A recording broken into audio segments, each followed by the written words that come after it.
منا 1300 شيكل عشان ندفن الشهيد. متخيلين الرقم 1300 شيكل في ظل هذه الأوضاع إيش يعني؟ طب إحنا الله معطينا وقادرين، طب والناس الثانية؟ ومين هو أصلا اللي مسؤول إنه ياخذ هذه الفلوس من الناس؟ السلام عليكم.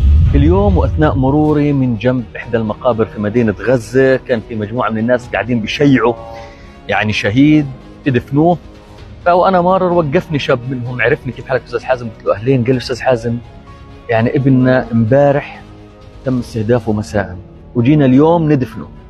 فلما جينا ندفنه لقينا ناس في المقبرة اللي هم حراس المقبرة بيطلبوا منا على القبر 1300 شيكل.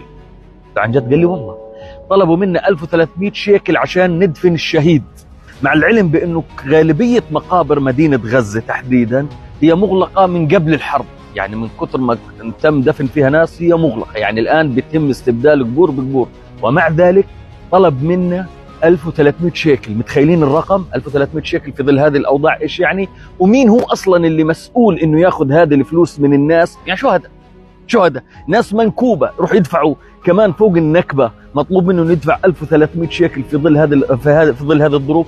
بس مش 1300 شيكل، مش 1300 شيكل فوق ما الناس منكوبة كمان تلاقي حدا يعني على الأقل بيستغلها وبيستغل حزنها وبيستغل عدم قدرتها على انها توفر لابنها قبر. وانتم عارفين خلال الحرب في ناس كانت تدفن اولادها في الشوارع، في ناس كانت تدفن اولادها وتغطيهم بزينكو لانه ما فيش حجار ما فيش غيره. كل هذه الظروف كلها مرينا فيها، بس على الأقل رحمة بالناس المنكوبة على الأقل في ظل هذه الظروف الصعبة. السلام عليكم.